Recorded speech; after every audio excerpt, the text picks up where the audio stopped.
Shalom mga kapatid, isang pinagpalang araw sa ating lahat ng linggo, isang pinagpalang araw ng linggo.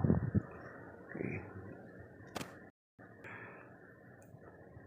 At narito naman tayo ngayon sa ating Preaching in the Wilderness series, kung saan binabasa natin ang Ebanghelyo ng Panginoon na binabasa sa lahat ng mga Katolikong simbahan. Sinagdinilayan natin ito at binabati natin yung mga kapwa nating Katoliko na from time to time ay dumadaan at sumusuporta sa atin. At yun din, maging yaong hindi man Katoliko yet they are andyan sila, paminsan-minsan ay sumisilip at nakikinig sila sa atin. So nawasamahan tayo ng Panginoon sa araw na ito, mangusap nawa sa atin ang kanyang banal na Espiritu at inaangkin natin ang pangako ng Panginoon sa 2 Corinthians chapter 10 verse 4 to 5, that the weapon of our warfare is not of flesh but are enormously capable of destroying fortresses. We destroy arguments and every pretension raising itself against the knowledge of God. Ayan. So the gospel of today is yung yung second, yung isang option ng gospel is from Luke chapter 12 verses 35 to 40. Glory to you, Lord.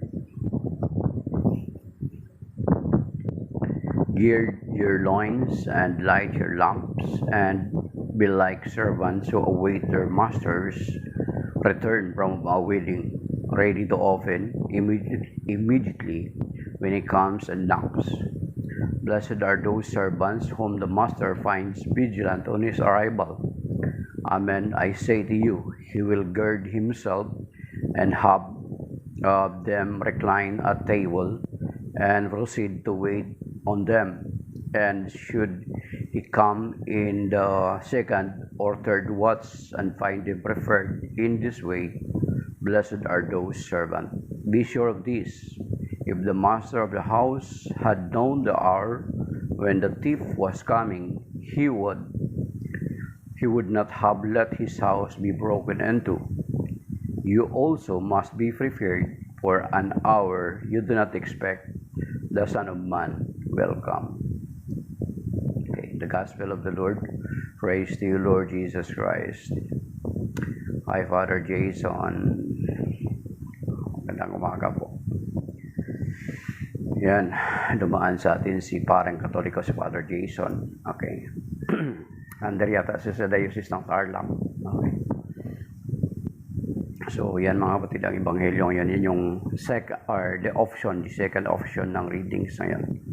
Mas shorter siya kasi mahaba yung gospel ngayon eh. Ang nakalagay dito, Luke 12:32 to 48. Pero yung isang 4 is lang siya, Luke 35 to 40. Okay? So yan. So ang Ebanghelyo ngayon mga kapatid is patungkol sa paghahanda at ay Mystery of Faith. Ayan, dumaan si Mystery of Faith, si Ecclesia Catholicos, Acts chapter 9 verse 31. Ayan. So ang Ebanghelyo ngayon ay pumapatungkol sa kahandaan or paghahanda. Ditong Ebanghelyo ngayon, it's about gird your loins and light your lamps. So yung gird sa mga yung gird na yan, or girdle, tali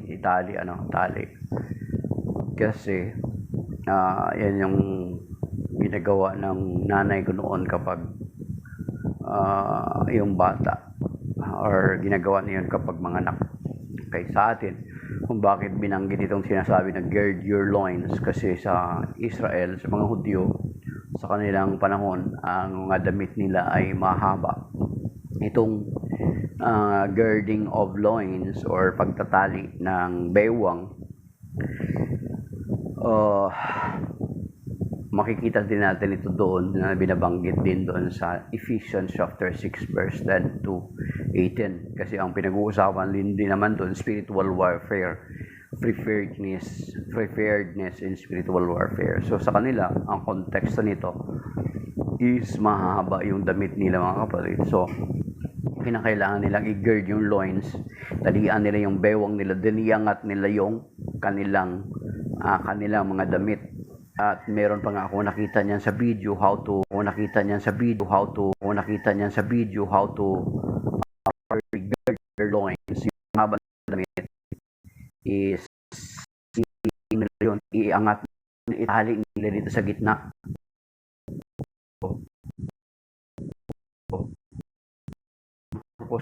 Para hindi sila madapa. So kung naka-gird yung loins mo, kapag nakatali yung bewang mo, is pwede mo maiangat yung damit mo, di ba? Yung mga kapag naka-tuck-in, di ba? Halimbawa, i-tuck-in mo. Then pagkatapos mo tuck-in, iangat mo yung pagkatapos mo iangat mo yung damit. Para yung dulo ng damit is masushorten siya. So yung girding of loins, how they gird their loins is talagang natin yung dulo ng likuran. So ang purpose is para hindi ka ma-distract or hindi ka madadapa habang may ginagawa ka. So, ibig sabihin, you can move quickly, mga kapatid. You can move easily without any disturbance. So, yun yung ibig sabihin na parang paghahanda, ibig sabihin, lahat dapat ng mga nakakasagabal sa ating paghihintay sa Panginoon ay dapat nating ialisin, mga kapatid. Para yung sinasabi ng Panginoon sa Ebanghelyong yun. Lahat ng mga nakakaabala or nakakasagabal sa ating paghahanda sa paghihintay sa Panginoon ay dapat nating alisin. At kung titingnan natin, mga kapatid, ano ba yung mga sa atin hindi na kung sa mga physical na paghahanda, yun yung ginagawa para hindi makasagabal sa iyong pagkilos. Hindi makasagabal sa iyong pagkilos. Ngayon sa atin, it is not anymore necessarily about yung physical na kasi hindi na tayo katulad sa kanila. Pero ano yung dapat na mga preparations na gagawin natin para hindi tayo masasagabalan or ano ba yung mga bagay na nakasagabal sa atin sa ating paghahanda sa pagbalik ng Kristo about the coming of Master from sa atin, paano natin ito, ano yung mga paghahanda na gagawin natin. So katulad nitong parabola dito, yung pinakita dito na naka-gird yung loins. Ibig sabihin, inaalis nila yung mga sagabal sa kanilang paghahanda, sa kanilang paghihintay sa Panginoon. Para pagbalik ng Panginoon, they can quickly move and open the gate kapag nagkatok na yung master. So, ibig sabihin, dapat pala natin alisin yung mga bagay na nakasagabal sa atin sa ating paghahanda sa pagbabalik ng Panginoon. So, ibig sabihin sa atin, it is more on spiritual aspects, mga kapatid.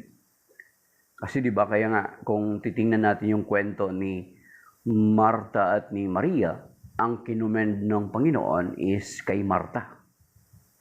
Di ba? Kasi pinapakita sa atin ng Panginoon na Matthew chapter 4 verse 4, that man shall not live by bread alone, but by every word that comes from the mouth of God. So, tanungin natin ang ating sarili. Kasi we are expecting the Lord to return. Diba? So ano yung mga dapat na mga bagay na nakasagabal sa atin na maaring magiging hadlang sa ating paghahanda sa pagbabalik ng Panginoon na magiging dahilan para ma-stumble tayo, kasi yung girding of loins kasi may tendency na yung damit na yun maapakan nila, ma-stumble sila. So tayo, ano yung mga bagay na dapat nating alisin para hindi tayo, or iwasan, para hindi tayo magiging sagabal sa ating paghihintay sa Panginoon. Of course, ang not physical, katulad nung kay Martha nga, tsaka kay Maria, but on a spiritual aspects. Ano ba yung parte ng buhay natin na may mga bagay pa na nakasagabal sa atin, sa ating paghihintay sa Panginoon? Di ba? Ano ba yung mga nakakasagabal? Of course, yung mga bisyo, diba? Mga kasalanan natin, diba? And then, ano ba yung mga most of the time, mga Kristiyano, ano yung mga sagabal? Yung mga extracurricular na mga pinaniniwalaan ng tao, halimbawa, mga superstition, mga kapatid. Those are, tawag nito, yun ay isa sa mga bagay na nakapagsasagabal sa atin. Superstitious belief. Yun yung mga sagabal. Mga kapatid, superstitious belief. Ano pa? Mga bagay na hindi naman talaga itinuturo. Lalo na ngayon, especially superstitious belief. Talagang until now, maraming hindi man nakakalaya dyan. Hindi nakakalaya. Kumbaga parang nanganganak yung mga nanganganak yung mga superstition. Ay, hindi ka pwede magpasalamat, hindi ka pwede magmano, hindi ka pwede maghatid, hindi ka pwede maligo, kung ano-ano. Di ba? So those are, yun yung isa sa mga sagabal na mga bagay na nakakahadlang sa atin sa paghanda natin sa pagbabalik ng Panginoon, mga kapatid. Let us remember na kapag itong mga bagay na ito ay meron tayo, ay sa pagbabalik ng Panginoon, ito yung magiging stumbling block or ito yung magiging hadlang natin sa pagbubukas sa Panginoon. Di ba? Okay. Sabi dito sa Psalm, sa Psalm na 24 yata yun, or 25, tingnan natin mga kapatid. Buksan niyo po sa Bible na. Kasi di ba, pagbabalik ng Panginoon, huhukuman tayo, kakatulan niya tayo. And then kapag mayroong mga sagabal sa atin, hindi tayo marapat umahon sa burol, sa templo, sa presence. Ang burol na ito, it represents the presence of God. Diba? Ang sinasabi din sa Hebrews chapter 12 verse 14. Ang sinasabi doon, may sinasabi dito sa Hebrews chapter 12 verse 14, sabi niya, okay, buksan niyo sa Bible diyan, Hebrews chapter 12. Okay. Sa Hebrews chapter 12, may sinabi rito mga kapatid. Okay. Buksan niyo po yung Bible niyo. Okay. Sabi rito,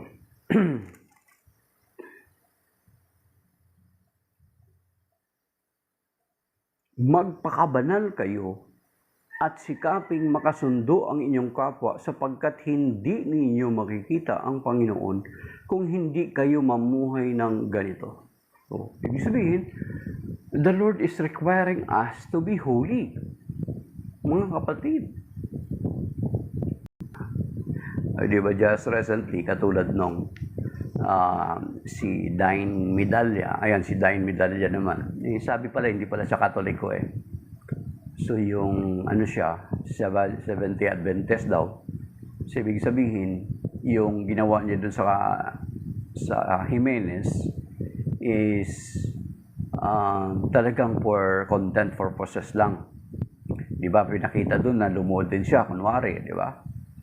Lumoden siya kunwari doon. Okay? So, makita natin na yung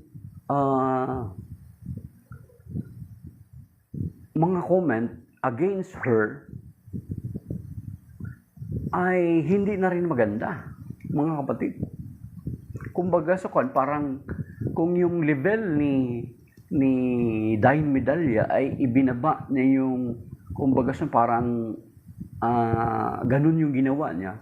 Pero yung comment ng iba, kine-curse na siya.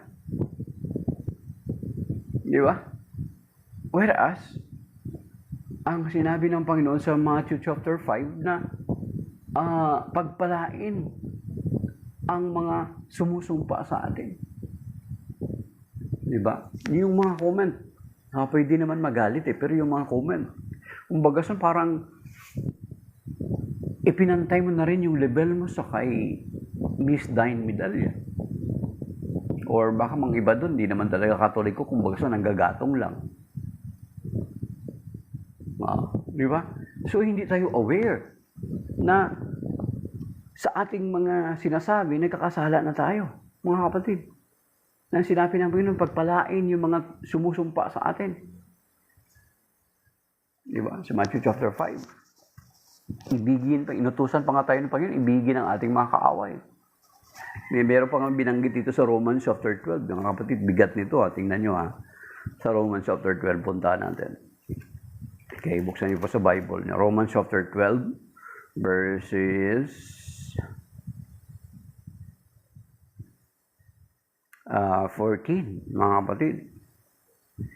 Sa Romans chapter 12, verse 14, ang sabi dito, idalangin ninyo ang umuusig sa inyo, idalangin pagpalain, at huwag sumpain. Okay? Makigalak kayo sa mga nakikigalak sa inyo, makitangis sa mga tumatangis. Magkaisa kayo ng loobin, huwag kayong magmamataas, kundi makisama sa mga aba, huwag ninyong ipagalagay na kayo'y napakarunong, huwag ninyong gantihin ng masama ang masama, sikapin ninyong mamuhay ng marangal sa lahat ng panahon. Verse 18, hanggat maaari makisama kayong mabuti sa lahat ng tao. Mga minamahal, huwag kayong maghiganti, ipaubaya ninyo sa Diyos sapagkat nasusulat, akin ang paghiganti. Ako ang gaganti, sabi ng Panginoon. Kaya kung nagugutom ang iyong kaaway, pakanin mo. Kung nauuhaw, painumin mo. Sa gayon, mapapahiya siya sa kanyang sarili. Huwag kang padaig sama-sama, kundi daigin mo ng mabuti ang masama. So you see. So, yun yung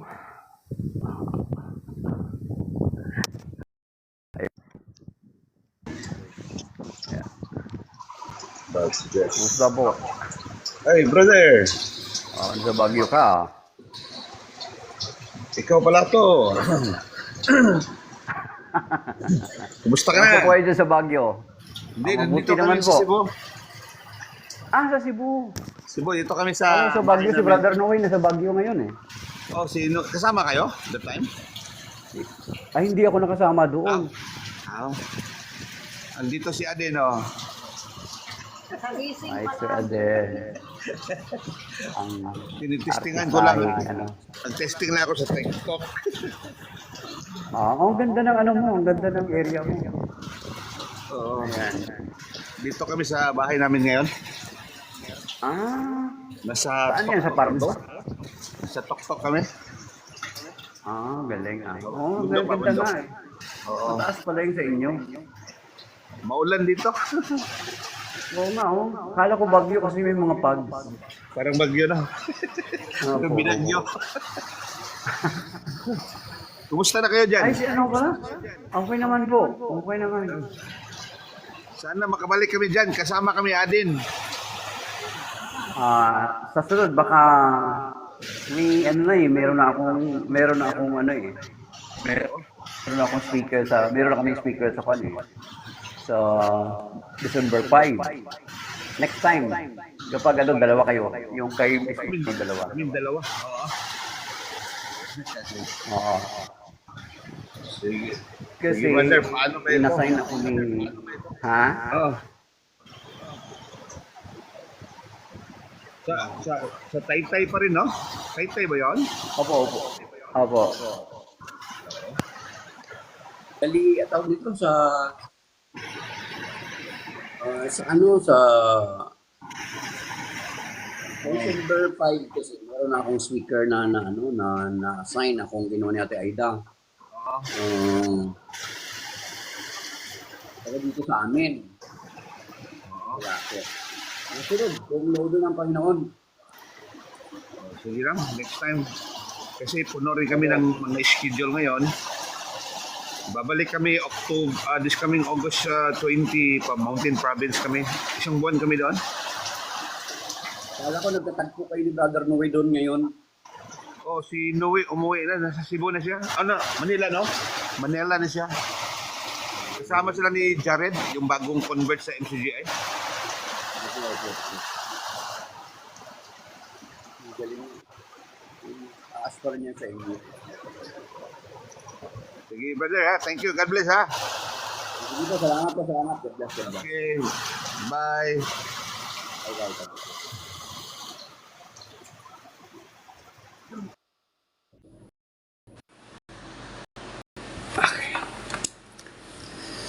So yun.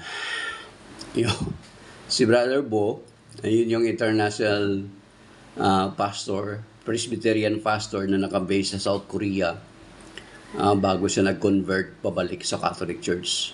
Pareho sila mag-asawa na pastor. Ang asawa niya, pastora ng Kamakop or Alliance, yung Kamakop. Kilala yan sa Mindanao ang Kamakop yung Alliance. Dito sa Luzon parang hindi masyado So yun yung Kamakop, tinatawag na Alliance. So sila mag-asawa, pareho pastor. Ang nauna na-convert sa pamilya ni na Sister Adendora ay si Brother Nuedora. They are Protestant from birth. Talaga ang tatay nila, church planter, talagang debater, kumbaga parang missionary. Pag sinabing church planter, ay magpipreach sa limbawa sa isang lugar. Then after that na mag-preach siya doon, ay ihabilin niya kung sinong malapit na church ang meron doon. Yung kanyang mga na-reach out, yung mga tumanggap sa kanyang pangaral. Yan. So, sila mag-asawa pareho silang pastor. Ang sabi ni Sister Adendoro na una na convert ang kanyang kapatid, at nung mag-convert sila, hindi lang sila gaya-gaya. Hindi sila gumaya sa kanyang kapatid. They studied first our Catholic faith before they decided to convert. So, yun yung si Brother Bo Gakrama. Si Brother BG Gakrama. Yun mga kapatid, yung dumaan sa atin na sa Cebu sila pala ngayon. Okay. So, yun. Ang ebanghelyo natin ngayon, mga kapatid, is it talks about preparation. At ano ba yung mga dapat natin alisin na nakakasagabal sa ating paghahanda para sa pagdating ng Panginoon. So, let us check ourselves, yung pananampalataya natin, i-purify natin yung ating paniniwala. Lalo sa atin mga Katoliko, dapat alisin na natin yung mga bagay na mga extra na hindi naman talaga tinuturo ng simbahan. Yung mga, especially sa First Jesus belief, mga kapatid. And then yung tinatawag na kahit yung maging yung ating mga pananampalatayang Katoliko mismo, i-check natin. Baka yung Katoliko ka pero meron ka pa rin mga pingsoy object sa bahay mo. Meron ka pa rin pusang gala. May palaka ka pa rin kumakagat ng barya. May imahe ka pa rin ng dragon dyan sa bahay mo. And then meron kang horseshoe na nakalagay doon sa tapat ng pintuan mo. May yen-yang ka pa rin. Meron kang nilalagay na sa pinto mo na evil eye. Meron kang nilalagay sa pinto mo na pampaswerte. Meron kang nilalagay meron kang sa bahay mo na Santo Niño na diswerte. Ha? Those are not prescribed by the church, mga kapatid. Yan ay mga sagabal sa ating pananampalataya. Mga kapatid, yung mga bagay na yan actually a doorway of the devil sa mga buhay natin, katulad nung binanggit natin kahapon, mga kapatid. Ayun yung mga sagabal, doorway yan, opening yan. Bagason para tulad nito, marami sa atin, takot tayo sa demonyo. Di ba? Parang takot tayo sa ipis. Di ba? Takot tayo sa ipis. Ayaw natin sa ipis. But the fact na gumagawa ka or hindi tamad ka maglinis ng bahay mo, that invites cockroaches to your home. Di ba? Kahit langgam. Kapag hindi ka naglilinis, that invites ants to your house. The same with the devil. If we continue to commit sin and continue doing these things, lalo na yung mga superstitious beliefs, that invites the devil in our lives, mga kapatid, whether we like it or not. So na kinakailangan natin alisin ang mga bagay na ito na nagiging sagabal sa atin, sa ating paghahanda sa pagbabalik ng ating Master, ang ating Panginoong Jesucristo. Kasi we cannot move properly kapag maraming mga sagabal sa atin.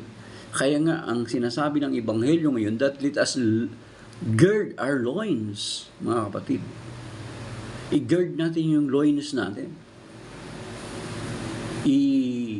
Lagyan natin ng tali yung bewang natin para maitaas natin yung mga damit natin para ma-avoid yung pagkadapa natin. So sa kanila, sa ganun yung konteksto nila. Sa atin, hindi naman ganun. So sa atin, ito'y tumutukoy patungkol sa spiritual na paghahanda natin. Yung mga bagay-bagay na nakakasagabal sa ating paghahanda sa pagbabalik ng Panginoon. Diba? Yun na nga, yung mga superstitious belief. At yan yung sinasabi sa Catechism number 2116, mga kapatid, 2117. Basahin natin, mga kapatid, bago tayo magtapos. Kasi alam ko naman na ngayong linggo ngayon, maririnig naman natin ito maririnig naman natin ito ngayon sa iba't ibang mga parokya, sa mga, lalo na ngayon, live, maraming mga nagla-live mamaya. Makikita natin or mababasa, marinig natin yung mga sasabihin nila about the gospel. Pero sa atin, binibigyan natin ng diin na alisin natin yung mga sagabal sa ating pananampalataya. I-purify natin yung ating pananampalataya. Okay, sinasabi dito sa Catechism number 2116, mga kapatid. Ito ang sinasabi,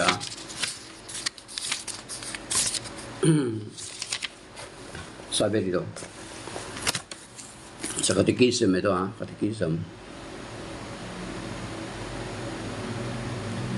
Catechism. And sa Catechism number 2116, sabi dito, all forms of divination are to be rejected, recourse to Satan or demons, conjuring up the dead or other practices falsely supposed to unveil the future. Ayan yung mga panghuhula, unveiling the future. Consulting horoscopes, yan. Astrology, palm reading, interpretation of omens, and lots, the phenomena of clairvoyance, and recourse to mediums, all conceal a desire for power over time, history, and in the last analysis, other human beings as well as a wish to conciliate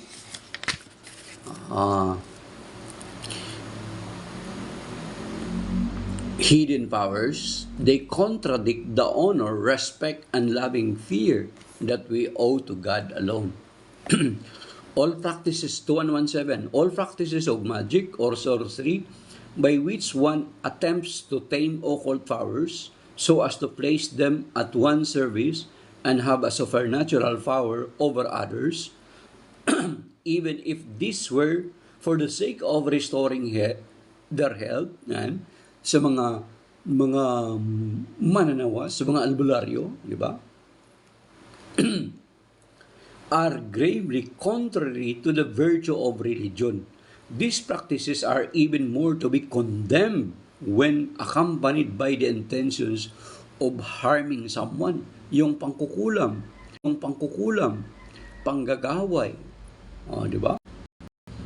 Harming someone yun. Okay? Or when they have recourse to the intervention of demons. Wearing charms is also reprehensible.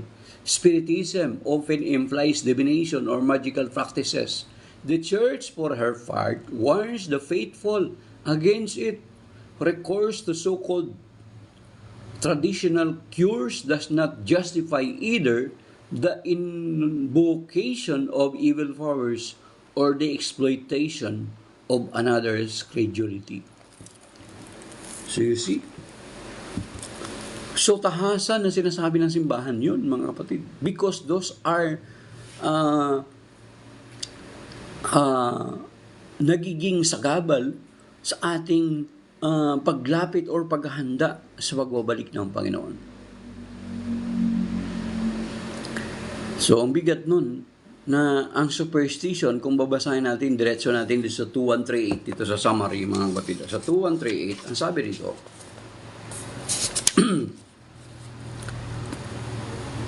superstition, sabi dito, CCC 2138, superstition is a departure from the worship that we give to the true God. It is manifested in idolatry as well as in various forms of divination and magic. So you see, kaya that is why, bilang mga Katoliko, dapat makalaya talaga tayo dito, mga kapatid. Check your house. Check nyo yung bahay nyo. Ano ba yung mga laman ng bahay nyo? Yung mga pampaswerte nyo dyan, dapat i-dispose na yan. And dalhin nyo sa exorcist kasi may proper disposal dyan, mga kapatid. Okay? So, ano yung mga bagay-bagay na nakakasagabal sa atin? Those mga objects na yan. Pingsoy, mga Santo Niño de Suerte. It's not of the church, mga kapatid. Hindi yan sa approved ng simbahan. Okay? Yung mga palaka nyo yan, mga pusa nyong kumakaway-kaway, mga dragon nyo dyan, mga pingsoy object. Actually, ang tawag daw dyan kapag pinasama mo yung pinagtatabi ko minsan. Yung tawag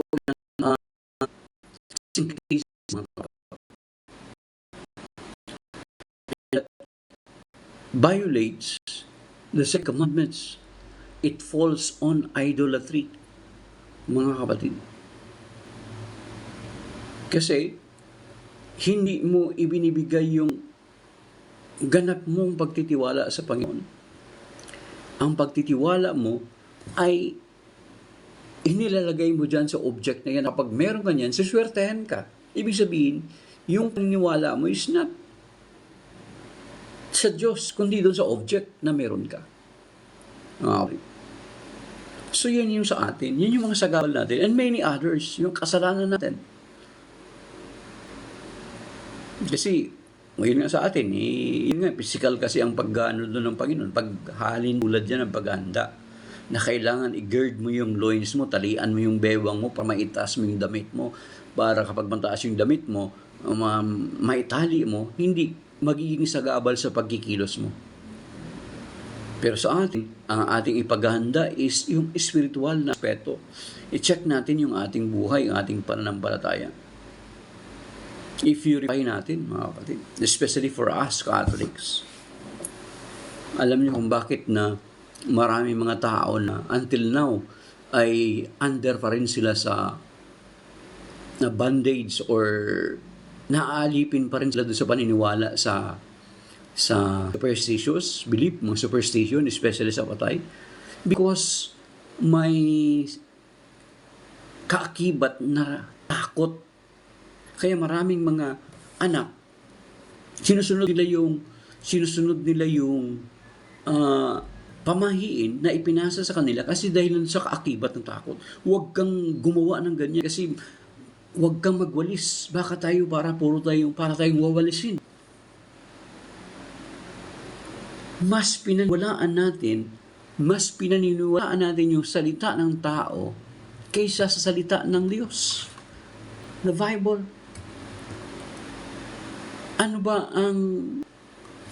Sino ba ang may kapangyarihan sa buhay natin? Ang tao ba or ang Diyos? Di ba? Yung sa 1 Samuel chapter 2, sa prayer ni Hannah, ano sabi niya? Ikaw, Yahweh, ang may kapangyarihan sa aming buhay, maari mo kaming patayin, maari mo kaming buhayin. Then why we will be afraid of those so-called consequences ng mga pamahiin kung hindi natin sundin? Ang Diyos yung may nagmamay-ari ng buhay natin. Ang Diyos yung may hawak ng buhay natin. Then why afraid? Yan. Sa bagay, kaya lang natatakot kasi ang problema. Kaya natatakot doon sa consequences ng pamahiin, kaya ginagawa pa rin yung pamahiin kahit hindi tama. It is because of fear. At kakaroon ng takot kasi walang security. Wala kang total na dependence or totoong pananampalataya sa Diyos. Kasi kung totoo kang naniniwala sa Diyos, God is the owner of my life. God gave me this life. Ano sabi ni Job doon sa aklat ni Job? God gave it, God take it away. Hindi yung consequences ng pamahiin. Kung hindi mo sinunod yung pamahiin, hindi yun makakapatay sa iyo. Because God is the owner of your life. Hindi yung pamahiin. So yun yung isang mabigat na mga sagabal sa atin, especially sa ating mga Katoliko. That is why yung parang ang pagiging Katoliko mo boring, it is because marami ka mga dala-dala na hindi naman talaga tinuturo ng simbahan. Bitawan mo yan. Bitawan mo yan. Try to remove all those practices, non-Catholic practices. Makikita mo, masarap pala maging totoong Katoliko. You don't need to go to other sect or denomination. You just need to be true. You just need to purify yourselves from those non-Catholic practices. Mga kapatid. Okay. So yan mga kapatid. That is by now. Ihanda natin ang ating mga sarili sa pagbabalik ng ating Panginoon. But, paano magawa natin yan? Dapat alisin natin yung mga bagay-bagay na nakasagabal sa atin sa ating paglapit o sa ating paghahanda sa Panginoon, mga kapatid. So, Shalom and a blessed Sunday sa ating lahat. Gabayan na tayo at patnubayan ng Panginoon sa araw nito at samahan niya tayo at mangusap nawa siya sa atin. Let us not forget to go to church. Magsimba tayo ngayon. Kami 9 a.m. yung service namin, mga kapatid. That is why I am still here. At hindi kami nag-serve sa parokya namin ng 6 a.m. supposed to be. So, ibinigay namin sa iba yung slot namin doon. So, shalom, that is by now. Maraming salamat sa mga nag-like. 469 likes. Ang iba dyan, nag-flood likes. At maraming salamat din kanina kay Brother Bo Gakrama, Virgilio Gakrama, isang dating Presbyterian pastor. Kasama ng kanyang asawa na nag-convert sa atin sa Catholic Church. Nakikiramay din tayo sa kay Brother Calix at sa kanyang pamilya, Calixtro, yung 37 years pastor who converted to the Catholic faith, sa pagyao ng kanyang may bahay. May she rest and peace, and let the perpetual light shine upon her. So that is by now mga kapatid. Should Lord bless us and keep us safe and sound sa araw na ito. Amen.